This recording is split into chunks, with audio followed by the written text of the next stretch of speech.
Hello ladies and gentlemen, my name is ToBeDynamite and welcome to part 5 of our full playthrough of Poppy Playtime. In this video, it will be a bit different from the rest because of a little mistake I made when recording it. Yeah, unfortunately I had the game a bit quiet, which led to my voice overpowering nearly every scene, so unless you want the whole video sounding like this... You and I need to work on your housekeeping skills. I truly don't care, Giblet. This will now be a good old-fashioned narration video. Now, if you do end up enjoying, please consider liking and subscribing, as it really does help me out a bunch. And let's get straight into the video. But first, let's do a quick rundown of the story of Poppy Playtime before Chapter 5. The story follows you, an ex-employee of the famous toy company Playtime Co., who just received a letter asking to return to the factory to find the missing staff. A letter that would not be explained in 5 whole chapters of storytelling, and every actual person that would make sense to have it is already debunked.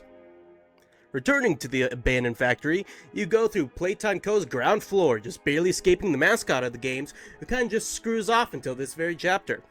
Once freeing a weird-looking doll named Poppy, you are thrusted into a deeper layer of the factory, where you find an orphan testing center guarded by a dommy-mommy spider lady, and after sending her into a grinder for some reason, Poppy decides that you can go fuck yourself, and decides to take you even deeper into the factory instead of letting you out like, she promised. And she also immediately, crashes the train, which just is very, very nice of her. Once awakening from the wreck, you explore even deeper into the factory, finding an orphan paradise where Playtime Co. decided to essentially gas a bunch of kids, for reasons. Here you find the game actually committing to the fact that, it's a horror game, with you constantly being hunted by Catnap, the worshipper of a being known as nothing but the Prototype. Once defeating Catnap, you go even deeper into this goddamn factory to a prison level. There, you meet the definition of Miss Potential, the Doctor. If you want to know why I think he's Miss Potential, just look at the end of the last video and you'll know why. After downloading malware onto the dock by clicking on a hot MILFs in your area pop-up, you plant explosives on the gas lines. Before they explode, the Prototype has the time to grab all of them and use them on the area of the Resistance. All in the span of like 5 minutes, in-game and out-of-game, honestly. Which is just interesting. Poppy fucks off and abandons you and Kissy to the Prototype's wills, who uses another explosion, sending you even deeper into the factory, reaching where Chapter 5 starts, the labs that all turn these orphans into toys. Yeah, as you can tell in my voice, Chapter 4, in my opinion, is where the game just gets kind of annoying with how it's just the whole entire system set up. Like, sure, Chapters 1 through 3 do have you going deeper into the factory, but it doesn't feel like you're going that far underground. Chapters 1 and 2 have slides connecting the levels, so they can't be that far apart unless people are getting turned into mincemeat every time they want to go down a floor. And Chapter 3 has the big-ass elevator at the end, but it's only in Chapter 4 where it ends up being extremely low down. For all we know, it could have been a similar amount. Before, as you go down this big elevator that goes far underground, and it ends with you being even deeper from the explosion. And, like, it is a very large drop. Like, you can see it right here, but oh my god, how are we not brain dead at this point?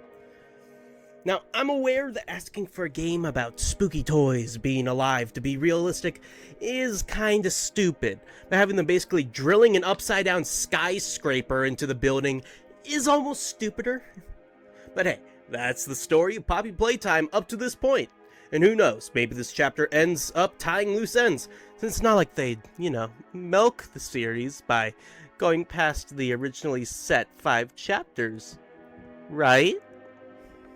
Chapter 5 begins with another advertisement for some toys, being the wrong side Outimals, who have very little actual importance to the gameplay, are essentially just this chapter's fodder toys, and also merchandise. Yay! And which, I'm sorry to immediately come out of track again, but this is the 3rd chapter in a row where, for some reason, they decided to put in fodder toys instead of just making the gameplay interesting. 3rd chapter had them for one section, and they were new, so it was fine. 4th chapter made them less difficult, but also had them kind of constant, which is really annoying and is one of the reasons why I really don't like Chapter 4. And this chapter also has them. It's not as bad as Chapter 4, don't get me wrong, but it still keeps them as more of a nuisance than an actual threat, which to me is just kind of boring. Anyways, the game immediately opens up to the first chase scene of the chapter, being a chase through parts of the labs with Huggy Wuggy. This scene goes on and on for, honestly, like way too long, ending in an elevator where Huggy rips off your grabby arms, sending the elevator crashing even deeper into the goddamn factory. Ugh. Please. Anything but deeper. Make us go sideways for once, please! It doesn't need to be a goddamn skyscraper. It just needs to be a building. Oh my god. Like, just do what Secret of the Mimic did, where there's a bunch of set pieces, but they're all on different sides, and there's only one lower level that has the secret thingy-mabobber in it. So yeah, that's easy. Oh my god, my fucking throat! Anyways, you awaken to a room filled with mystery goo that is later revealed to be why the orphans were able to be turned into toys, and also has weird immortality, wound healing properties for some weird reason. Like, I don't know at this point. If you were a fan of this chapter, that's fine. Like, I'm not gonna act like you're wrong for liking it, but compared to, like, chapters 1 through 3, I can't. This is bad. Really bad. But, let's continue. After exploring, we meet the wrong side outmoles mentioned earlier, which end up just being roadblocks for us to turn lights on and make them go away. Eventually, you get jumped by one of them, but are saved by the newest addition to the side characters, Giblet, a normal toy that was turned wrong side out for rebelling against the prototype. We learn very little about his actual motives throughout the chapter, unless it's in the piece of paper, but we'll get to the pieces of paper eventually. And he is essentially a dude that never shuts up about the fact that he isn't a hero while doing heroic shit. Make me think that this is Mob Entertainment's attempt to just, you know, those little guys, just a little guy. Oh, he's so cute. Please buy a $50 plushie of him, please. And based on Playtime's fans to this reaction, yeah, it worked. I mean, props on that. Most of the time, little guys are annoying. And I think he's annoying, but hey, at least most people think he's kind of neat. But, yeah, I'm a grumpy asshole. So, to be fair, I'm probably not the best to be talking about that kind of thing. He's just, I don't know, he's kind of bland and doesn't have any real character, making him feel shoehorned into the story. He calls us the Playtime Butcher, which is a really cringy name, but it also doesn't just make sense at all. Like, we've only directly killed Mommy and the Doctor. The other two are either not dead, which is Huggy, or killed by the prototype, which is Catnap. And I guess there is a third one. Oh, Doe, you poor sad sack of dough meat. They shouldn't have killed you. Speaking of the prototype, he ends up paying us a visit, now wielding the red mist that Catnap once used, without any of its actual effects, which are just gone. Like, multiple times in this chapter, we're just kind of sitting in the gas without the mask, and nothing happens. It almost makes me believe that all of this could be a hallucinated nightmare being brought on by the original gas we were exposed to in Playcare. I joke, of course. Mom may have fallen off the bandwagon of good writing, but it's not like they fell off the cliff of "it was all a dream" trope. After hiding, we construct a plan to head to this level's boiling room, which conveniently has a new grabber pack. In the boiler room, we find the biggest toy yet, being Brawn the dinosaur, who is essentially force-fed disobedient toys and some of the magic poppy goo from earlier, letting him constantly heal from the fact that they have cut open his stomach and are eating his guts for sustenance. What the fuck?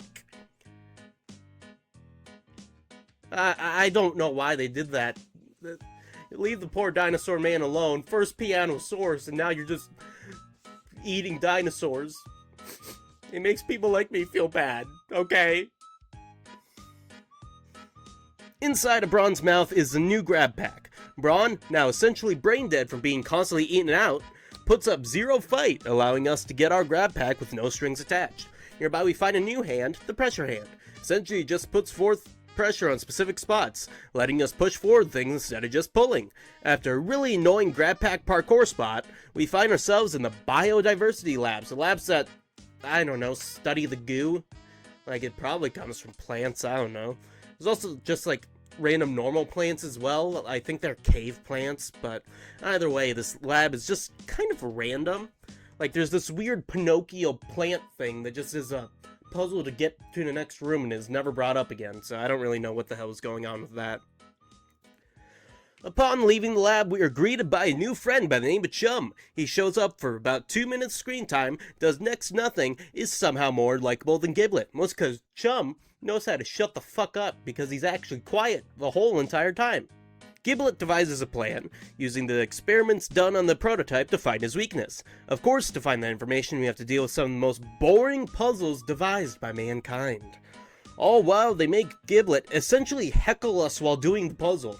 Like, I'm not kidding, there's over 30 minutes of me playing, by far, the most boring puzzle I have ever done.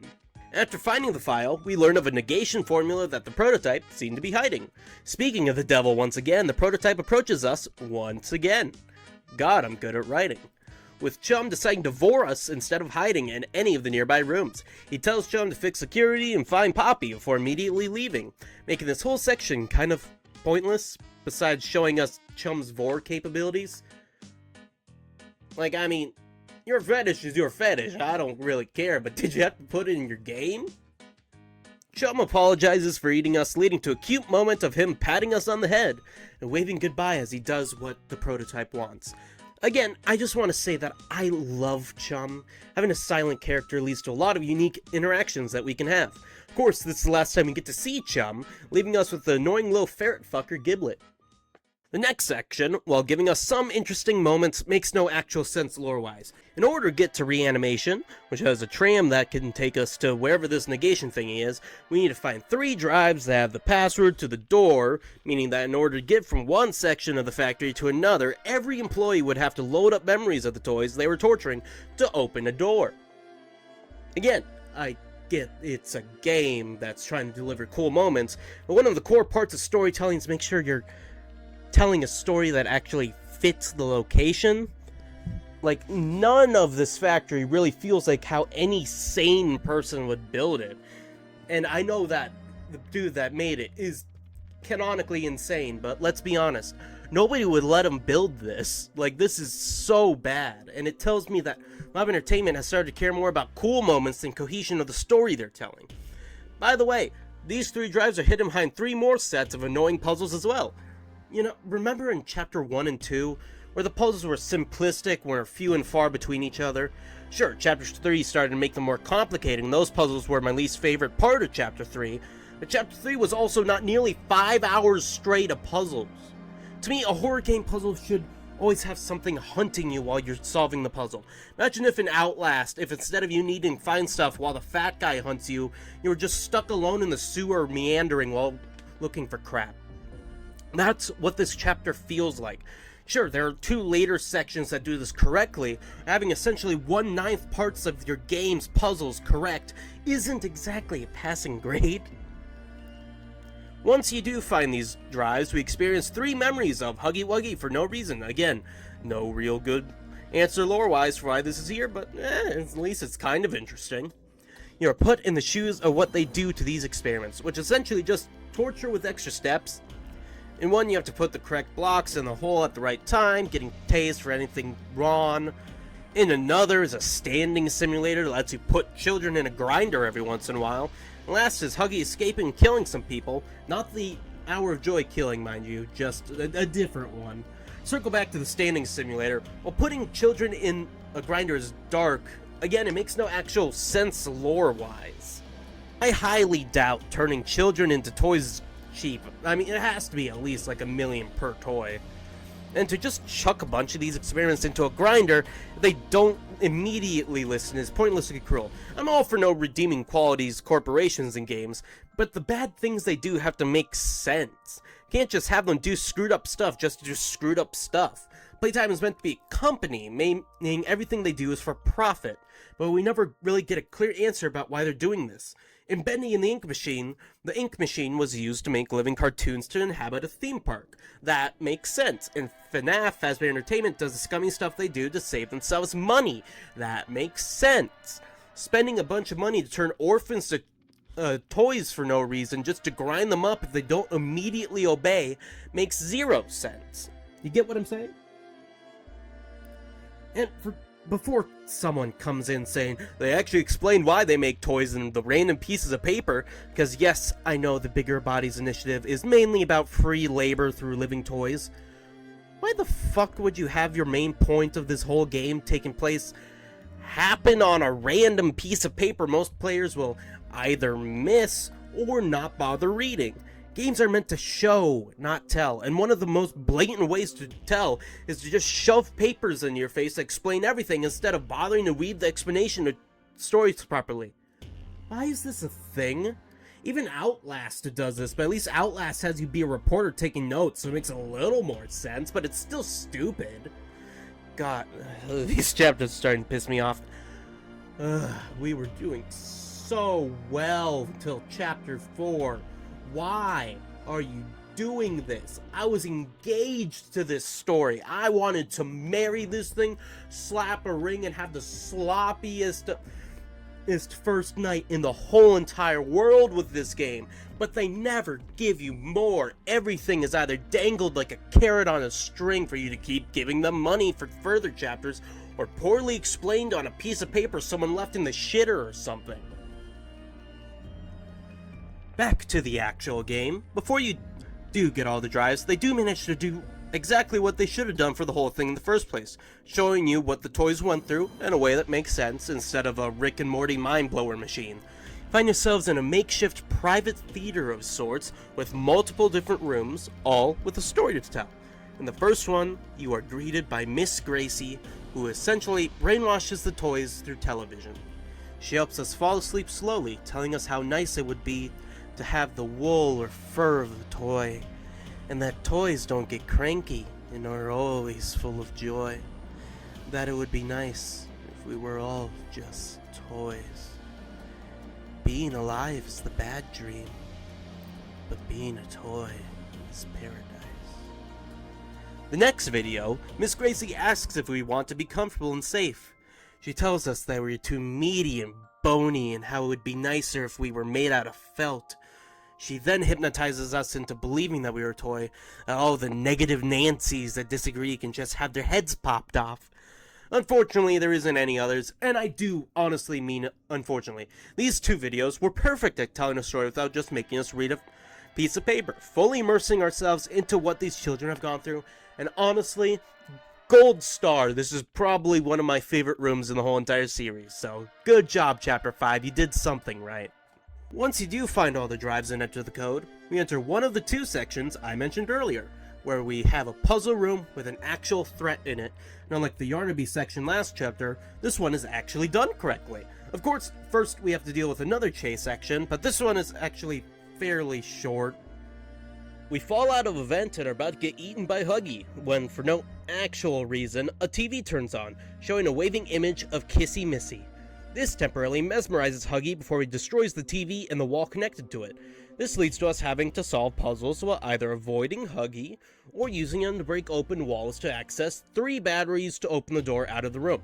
Even better, unlike Yarnaby, Huggy is a dumbass that can't use his peripheral vision, which makes walking through the room a lot less annoying, and we can use the TVs to momentarily distract Huggy instead of just praying that Yarnaby goes away. Huggy doesn't even insta-kill us, getting 1 hit in before going for the kill, meaning we can make a mistake without costing us 15 minutes of work. Mob, I highly doubt you're watching this. I have 13 subscribers at the time I'm recording this, and there's no way this is getting that popular, but make more of this, please. Like, both this and the prototype one is slightly worse, but especially this one. Make more, please. This is a horror puzzle game. We need puzzles that are actually like horror. They're scary. They're supposed to have something out to get you that isn't boredom, essentially. Once you get the 3 batteries and walk through the door, you're greeted by a large area that can only be described as those playgrounds and like theme parks that are supposed to look like they're in a cartoon. Like, I think there used to be a Bug's Life one or something like that. I don't know, I'm being weird. This area is known as the diorama, and it was used as a homing ground for toys that make them believe even more that they're toys, because apparently getting brainwashed wasn't enough. Nowadays, only one toy still inhabits the diorama, being the Dr. Octopus Hair Lady herself, Lily Lovebraids, who is actually Miss Gracie, who was turned into a toy after the hour joy by the prototype as punishment for her actions, getting her own brainwashing technique, leaving her unable to even remember the fact that she was originally Miss Gracie, leaving only Lily. And this is a very interesting character, and I would love to see more of her, so of course, Mob Entertainment immediately kills her after her section is done. Spoilers, but yeah, Mob has a habit of killing any interesting character and leaving us with the most bland ones, don't they? I mean, besides Poppy, who's the namesake of the game, who do we have left? I mean, Kissy Missy is just kind of there, Giblet is fucking Giblet, and that's really it. Doughy, the personality disorder Dough Blob that was the only good part of Chapter 4, dead by our hand. Catnap, the man who worships the prototype as a god, dead by the prototype's hand. Lily, about to die. Chum, gone after 5 minutes of screen time. Huggy, disappeared for most of the chapters and only came back recently for essentially just chase sections and not much else. Every time Mob writes in an interesting character, they either kill them off in the same chapter they were introduced in, or are sidelined to give more attention to the bland ones. And look, I'm sorry I keep on going on tangents during the story section of this video, but trust me, once the story is over, I have even more to say, so just you wait. Just as we are about to leave the diorama, we are caught by Lily, who has clearly gone a bit crazy from being alone down here. Who told you? That's not a nice thing to say, Candy. What's a nicer way to tell a friend that they smell like gore? You know, funny enough, this might be the only actual toy in Poppy Playtime that people can legally simp over. Which, of course, didn't stop weirdos online to ship her with a literal child, but, welcome to the internet, I guess? As for her design, I do like it for the most part. I do agree with most of the consensus online that she doesn't look toy-like enough for this franchise. Like, even just making her skin more glossy would fix that. As of now, well, decent. She just doesn't really fit in. Lily takes us to her massive dollhouse, the next section of this game. While it does look neat, it kind of feels like just a juxtaposition from the rest of the game. Lily, still batshit insane and wanting to have a tea party, asks us to grab some crumpets from the freezer downstairs, where we find Kissy Missy and Poppy locked up in a random prison cell Playtime built down here for no reason. Poppy apologizes for abandoning us to the prototype and not letting us leave back at the game station, and immediately makes us her fetch quest boy again by asking us to find a lever or key to lock the cell door. Continuing on our quest for crumpets, we eventually find them sitting inside of a cremator that is also down here for some reason, bringing them up to Lily, who takes our crumpets and asks us to find 3 of her friends around the house for the tea party. Of course, once again, we begin a puzzle section with no actual threat, even though Lily is right there. This is an easy fix, too. We just have Lily get angry if we take too long between bringing toys to her, leading to a jump scare. This will add both tension and make these puzzles more interesting than just touching everything with our hands until something moves. The 3 toys we must find are Baby Longlegs, Dusky, and Dolly Grub, with all of them either being dead or just actual toys this time. Once retrieving all 3 toys, Lily asks us to return a recipe book to its spot upstairs. Once putting the book back, it accidentally opens up a secret passage, which eventually grants us access to Lily's room. Upon opening her bed that's shaped like a heart lockbox for reasons, inside we find the corpse/shrine of who I can only assume to be the leftover skeleton of Miss Gracie Green, since we find her badge next to it. Now, this raises the question of exactly what parts of the human are put in the toys, since apparently the skeleton of Gracie is left, but the toddler skeleton in Chapter 4 was part of the toy still.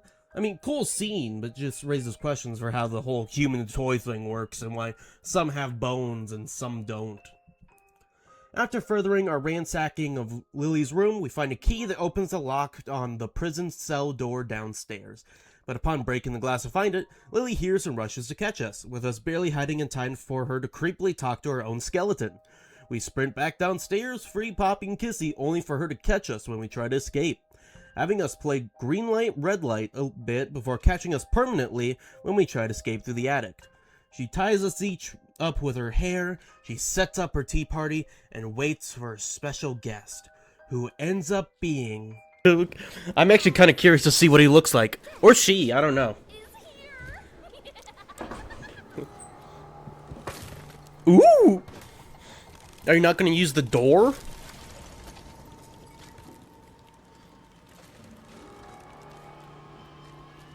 Oh, it's a jester. Oh!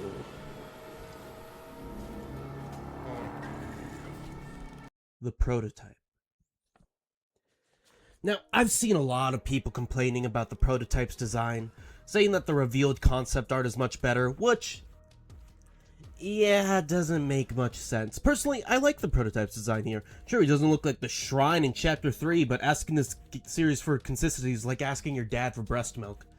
Particularly, I love the Jack in the Box aesthetic he has going on, having to build his own legs himself since he'd probably be stuck in a box in normal toy form.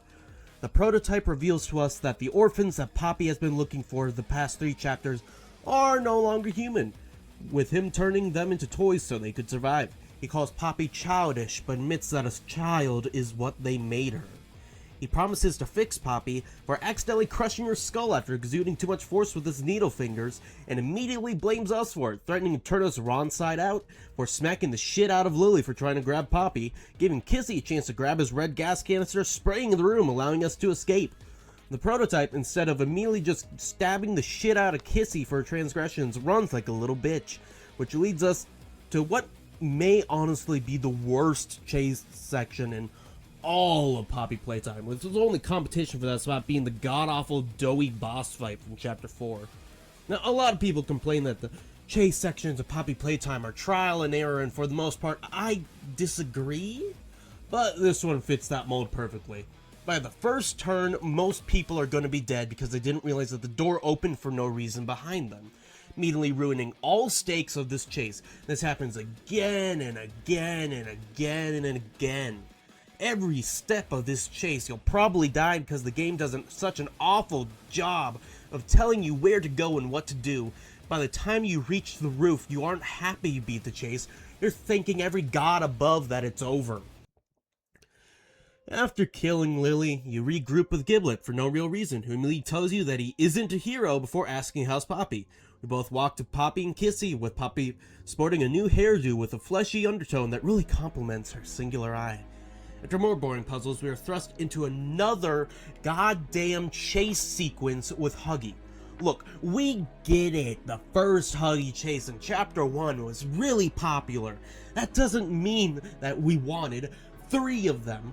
Practically 7 if you count the separate parts of the first one. Before Huggy gets a chance to kill us, Kissy stops Huggy, trying to join their hands with a Velcro thingy they have. The scene obviously sets up for Huggy to get stabbed, ends with Huggy getting stabbed, despite the fact that Kissy would have easily seen the prototype coming from our angle.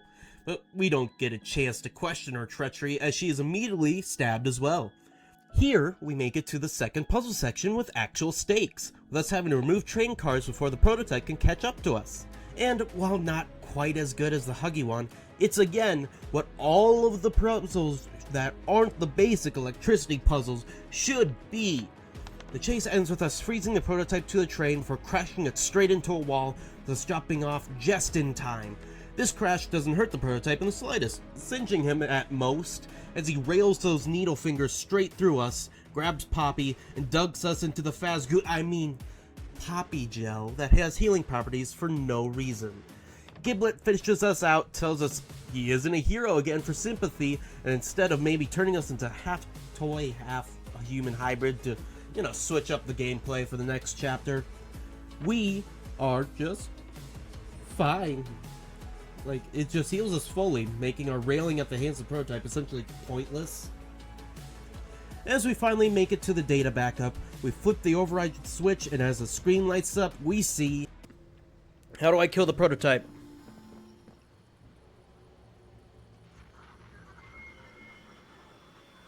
Oh, Doctor! Well now, this is a rather interesting turn of events. That's right. The one character they do bother to bring back is the one that they fucked up the first time. Now, if you've seen my Chapter 4 video, you already know my thoughts on the Doctor, but if you haven't, I'll summarize it here. To me, the Doctor is severe missed potential and should have been a character with a god complex rather than generic evil scientist. And that is where the story of Poppy Playtime ends. But not this video, no. I have much more to talk about when it comes to this chapter and series as a whole. The truth is, when I was making my Chapter 4 video, there was a piece of information I didn't know at the time of writing. You may have heard me mention over and over that chapters 1 through 3 and 4 and 5 felt much different in quality, and there is a reason behind this. You see, the game director of chapters 1 through 3 was a different person than the current game director. Originally, Isaac Christopherson, I think that's how you pronounce that name, hopefully, was not only the game director, but the story writer and level designer. After Chapter 3, he left citing differing opinions of studio direction and management style. With how 4 and 5 have come out, I can see why.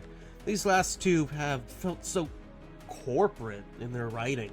With a switch to more puzzles to artificially increase game time, the company seemingly wanted to sell more merchandise of the characters and actually make a good game. Originally, Chapter 5 was supposed to be the final chapter of Poppy Playtime. Clearly, Mob has decided that milking their cash cow is more important.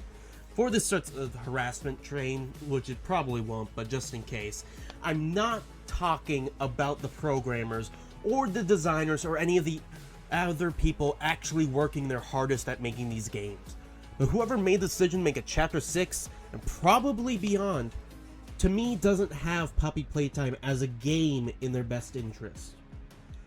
Another incident that happened behind the scenes is the fact that the prototype's design was leaked 2 weeks before the game was actually released, leading to a lot of fans of Poppy Playtime to get spoiled. A lot of people ended up blaming CG5 for this, since it was his song that the design was leaked on, but it wasn't even his music video that the leak was from, but the second music video made by Mob Entertainment themselves. And honestly, funny enough, the CG5 song Wrong Side Out is probably the best thing that came out of this chapter anyways. You know, when I first started playing through these chapters, I honestly liked the game. Sure, I wouldn't call myself a Poppy Playtime fan even back then, but I thought the games were good. Did it have some issues? Sure. At least I could enjoy the games and look forward to the story. But after these last two chapters, a lot of people credit Markiplier for the hate that this chapter has gotten. And while he admits he was a bit harsh in his delivery, he's right.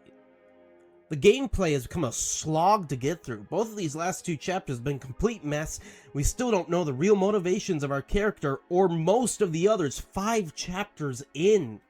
Areas feel more like set pieces than cohesive parts of a factory. Most of the backstory is told in VHSs and random letters players can easily miss. Interesting characters are just killed off to the point they feel like merchandise plugs rather than members of a story. The game focuses more on being the chase sequence game than telling a good story. I want these games to be better. I want to like these games because I want them to be able to outshine other mascot horrors, and I don't know if it's people at the top of the company making these decisions or if Mob just needs a kick in the ass to get their shit together.